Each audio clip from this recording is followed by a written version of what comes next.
எங்கள் அப்பா பெயர் வந்து KS அருணாசலம். ராமநாதபுரம் மாவட்டத்தில் கீழ்குடிங்கிற கிராமத்தில் வந்து பிறந்தார். ரொம்ப வறுமையின் கொடுமையில் வறட்சி அந்த பகுதியில். இன்றைக்கி கூட நீங்கள் வந்து இந்த பீச் மெரினா பீச்சில் பார்த்தீங்கன்னா நிறைய சுண்டல் விற்கும் இளைஞர்கள், சிறுவர்கள் எல்லாமே வந்து ராமநாதபுரத்துலேருந்து வறுமைக்காக ஓடி வந்த சிறுவர்கள் தான். அந்த மாதிரி ஒரு 8 வயசில் வந்து ஓடி வந்து ஒரு குழந்தை தொழிலாளியாக வேலை பார்த்தவர் எங்கள் அப்பா. கள்ளக்குறிச்சின்ற ஊருக்கு வந்தார் வறுமையிற்காக. அங்கே ஒரு கடையில் வந்து வேலை பார்த்தாரு. பாத்திர கடையில் வந்து பாத்திரங்கள் எல்லாத்தையும் தலையில் சுமந்துக்கிட்டு இந்த வில்லேஜாக கூவி போயிட்டு கத்தி விற்கணும். ஒவ்வொரு கிராமமாக போய் தலையில் சுமந்து விற்கிற அந்த மாதிரியான ஒரு வியாபாரத்தை தான் ஆரம்பித்தார். கொஞ்சம் கொஞ்சமாக படிப்படியாக முன்னேறி கள்ளக்குறிச்சியில் ஒரு கடை வைக்கிற அளவுக்கு தன்னுடைய வாழ்க்கையை முன்னேற்றி கொண்டார். முன்னேறிட்டு அதுக்கப்புறம் வந்தார். நிறைய போராடினார் லைஃப்பில். ஒவ்வொருத்தரையும் போராடி அவ்வளோ பெரிய கடை வச்சு கடையை நிர்வகிக்கும் போது எப்பயுமே இந்த கடைக்காரர்கள் இந்த வியாபாரிகள் இவங்களோட லைஃப்பில் வந்து ஒரு கட்டத்துக்கு மேலே அந்த அந்த வியாபாரத்தில் தன்னுடைய பிள்ளைகளோ இல்லை யாராவது ஒருத்தர் வந்து அதை வந்து பங்கு எடுத்துக்கிட்டு அந்த பிஸ்னஸை வந்து அதை இம்ப்ரூவ் பண்ணணும். அந்த மாதிரி இருக்கும்போது எனக்கு வந்து 3 அக்காவாக போயிட்டாங்க. ஸோ 3 அக்காவாக போயிட்ட பிறகு ஒரு வயசு ஆகிட்டதுக்கப்புறம் எங்கள் அப்பாவுக்கு வந்து சப்போர்ட் தேவைப்பட்டுச்சு. அப்போ வந்து அக்காவை போனதுனால அவங்களால வந்து கடையில் போய் வியாபாரம் பண்ண முடியல.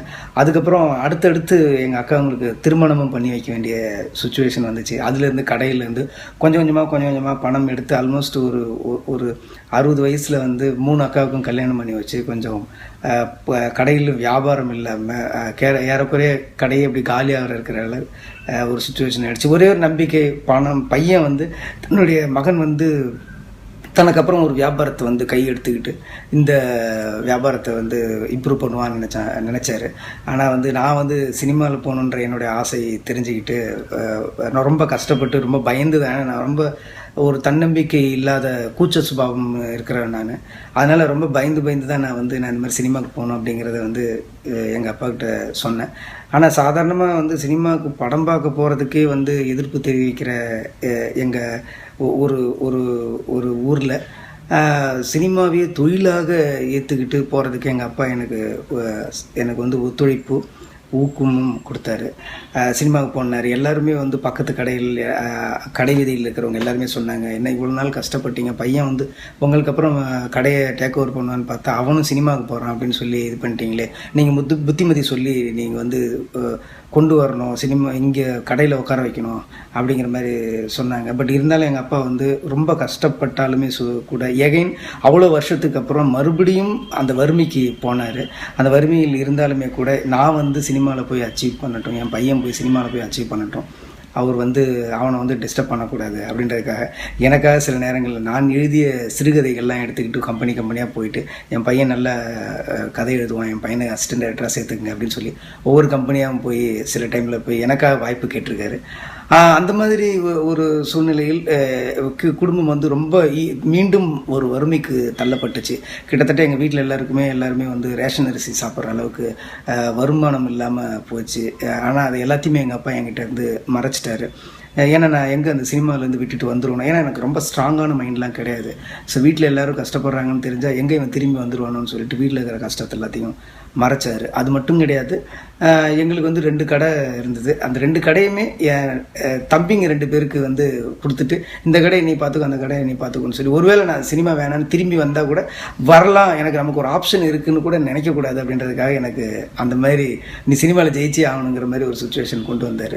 ஒவ்வொரு படமும் நான் வந்து யார்கிட்ட அசிஸ்டன்ட் ட்ரை பண்ணாலும் கேட்பார், யார்கிட்ட இப்போ ஒர்க் பண்ணுற, என்ன பண்ண போகிற அப்படின்னு ஒரு தடவையும் கேட்டுருப்பார். ஒவ்வொரு தடவையும் நான் வந்து ஒவ்வொரு கம்பெனியில் ஏறி நான் அப்ரோச் பண்ணி இந்த என்னுடைய கதைகளை சொல்லும்போது அவர் வந்து அது எனக்காக வந்து இந்த படம் எப்படியோ ஓப்பன் ஆகிடும், கண்டிப்பாக உனக்கு ஒரு வாய்ப்பு கிடைக்கணும் அப்படிங்கிற மாதிரி ரொம்ப ஆர்வமாக இருந்தார். அசிஸ்டன்ட் டைரக்டராக நான் ஒர்க் பண்ணுற ஒவ்வொரு படத்தையும் கூட அந்த ஊருக்கு போய் தேட்டருக்கு போய் படம் பார்ப்பார். ரிலீஸ்லாம் எங்கள் ஊரில் ஆகாது, வெளியூரில் ரிலீஸ் ஆச்சுன்னா அந்த ஊருக்கு பஸ் எடுத்து போயிட்டு நான் ஒர்க் பண்ணுற என்னுடைய டைட்டில் கார்டை பார்க்கறதுக்காக போனார். ரொம்ப கடுமையாக இது பண்ணார். பட் உடம்பு சரியில்லாமல் போயிடுச்சு. ஸோ அதனால் வந்து நான் டைரக்டர் ஆகிறதுக்கு ஒரு 2 வருஷத்துக்கு முன்னாடியே அவர் வந்து இறந்துட்டார்.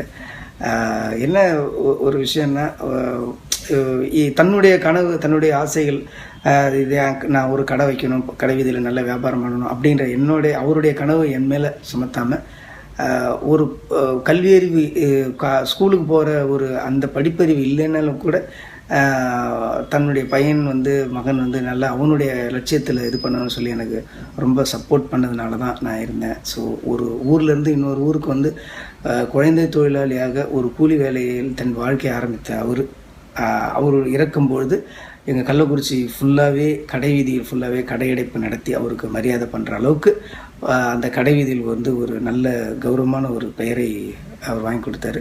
இன்றைக்கி நிறைய படங்கள் ரிலீஸ் ஆகும்போதும் ஒரு தடவையும் பார்க்கும்போதும் எனக்கு அதை பார்க்கறதுக்கு அப்பா இல்லையான்னு ஒரு சின்ன இது இருக்கும். அப்படி இருந்தாலும் மாதா பிதா குரு தெய்வம்னு சொல்லுவாங்க ஒவ்வொருத்தருக்கும். ஆனால் உண்மை என்னன்னு பார்த்தீங்கன்னா, அந்த குருவுக்கும் மாதாவுக்கும் நடுவில் இருக்கிறது ஆக்சுவலி கரெக்டான ஒரு விஷயம். ஏன்னா ஒரு அம்மாவுக்கான ஒரு பையனை உருவாக்குவதும் ஒரு ஆசானுக்குரிய அறிவுரையும் ஒரு தகப்பனுக்கு இருக்கும். ஸோ அப்பாங்கிறது ஒரு அற்புதமான ஒரு உறவு. லைஃப்பில் ஒரு கணவன் ஒரு ஒரு ஒரு மனைவி தன் குழந்தையை 10 மாதம் சுமக்கிறா அப்படின்னு சொல்லுவான். ஆனால் அந்த குழந்தையை சுமந்த மனைவியையும் தன் வாழ்க்கை முழுவதும் தோளில் சுமப்பவன் ஒரு தகப்பன். அதனால் எவ்வளோ ரிலேஷன்ஷிப் இருந்தாலும், எவ்வளோ ஃப்ரெண்ட்ஷிப் இருந்தாலுமே, எவ்வளோ உறவுமுறைகள் இருந்தாலும், அப்பா அப்படிங்கிறது ஒரு உன்னதமான ஒரு உறவு. அது கண்டிப்பாக எல்லாருக்குமே அந்த உணர்வை முழுவதுமாக உணரும்போது அது தெரிய வரும். நன்றி. ஒரு ஆம்பளைக்கு எதிராக ஒரு ஆம்பளையவே டயலாக் பேச வச்சு, தேட்டரில் இருக்கிற ஆம்பளைங்களையே அதுக்கு கைத்தட்ட வச்சுட்டாரு.